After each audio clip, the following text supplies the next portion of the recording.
Welcome! This story will help you practice your English listening skills. If you enjoy it, don't forget to like the video and subscribe to the channel. Now, let's begin. 1 coffee, 2 hearts. Every morning, before the sun rises over New York City, Sophie walks to the small coffee shop where she works. She is 24 years old. Her brown hair is always tied back, and her hands move fast, making coffee, cleaning tables, writing names on cups. She smiles at the customers. She always says, "Good morning," or "Have a great day." But inside, Sophie feels tired. Not just her body, her heart too. She moved to the city 2 years ago, chasing a dream of becoming a writer. But now, the dream feels far away. Life is expensive. Rent is high. And writing? There is no time for it. Still, Sophie tries to find beauty in little things. The smell of fresh coffee. The quiet moments before the coffee shop gets busy. The people who come every day, sitting in the same spots, ordering the same drinks. She watches them, imagines their lives, and sometimes writes short notes in her old notebook during breaks.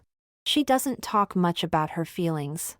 She just works, smiles, and hopes that something, or someone, will change her days. One Tuesday morning, just after 7 a.m., a new customer walked into the coffee shop. He was tall, with short dark hair and glasses. He looked around quietly, like he didn't come here often. Sophie smiled and said, "Hi, what can I get for you?" He answered softly, "1 black coffee, please." His voice was calm, almost shy. Sophie wrote Liam on the cup, the name he gave her, and passed it to the barista. A few minutes later, he took his drink, found a small table near the window, and sat alone. No phone. No laptop. Just silence. He looked out the window and slowly drank his coffee. The next day, he came again. Same time. Same order. Same table. And again the next day. And the next. He never stayed long. Maybe 20 minutes. But every time, Sophie noticed the way he looked at the world, like he was thinking deeply, but saying nothing. He didn't smile much, but his eyes were kind. There was something peaceful about him. She started to wait for him without knowing why. She always made sure his coffee was just right. And when she saw him walk through the door, her day felt a little warmer. Liam didn't talk much, but he always said thank you when he left. Sophie always answered with a quiet "You're welcome" and watched him go. She didn't know his story. But she wanted to. One cold morning, Liam walked into the coffee shop like always. Sophie smiled at him and asked, "The usual?" He nodded with a small smile. She wrote his name on the cup, but then, she added something else. Just 3 words, "Have a nice day." It was simple. But when Liam saw it, he looked surprised. Then, for the first time, Sophie saw him smile, not a big smile, but a real one. The next day, he came back.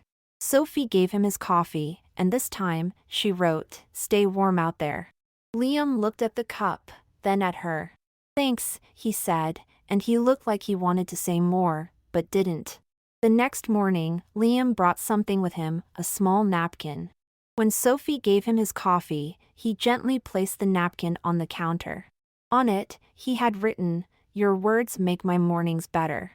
Thank you." Sophie read it quickly and felt her heart beat a little faster. She looked up, but Liam was already walking to his usual table. From that day, they started writing small messages to each other. Sometimes on cups. Sometimes on napkins. Just short, kind words. Nothing romantic. Not yet. But something real was growing, quiet, slow, and beautiful. Sophie found herself looking forward to his visits. She started waking up with more energy, just to see what he would say next. And Liam, he began to smile more. It was Monday. Cold, gray, and quiet. Sophie stood behind the counter, ready for the usual morning rush. At 7:15, she looked toward the door, expecting to see Liam walk in, like always. But he didn't. She waited. Maybe he was late. Maybe he missed the train. But by 8 a.m., she knew he wasn't coming that day. The next morning, the same thing happened. No Liam. No quiet smile. No message on a napkin. 3 days passed. Then a week. Sophie felt something heavy in her chest.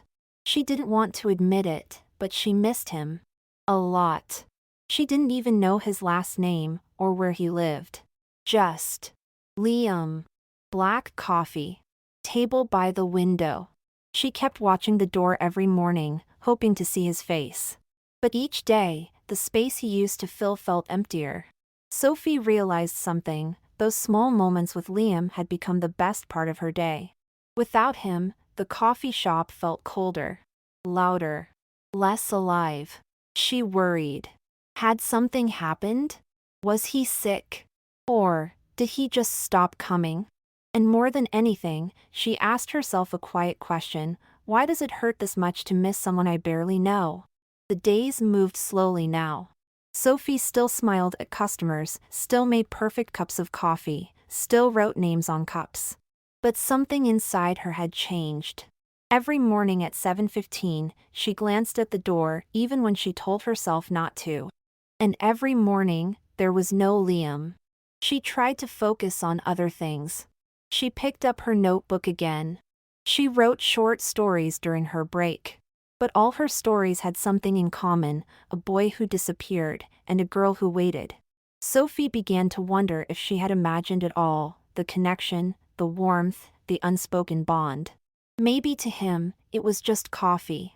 But deep down, she knew it wasn't just that. She remembered the napkins. The soft look in his eyes. The way he paused before leaving, like he didn't want to go. Those weren't things you imagine. They were real. Weren't they? One night, after her shift, Sophie walked by the window where Liam used to sit. She stopped and stared at the empty table. Then she whispered to herself, "Where did you go?" And for the first time in a long time, she felt truly alone. 2 weeks later, on a quiet Thursday morning, Sophie was behind the counter, wiping down the machines, her mind far away. The bell above the door rang, like it always did.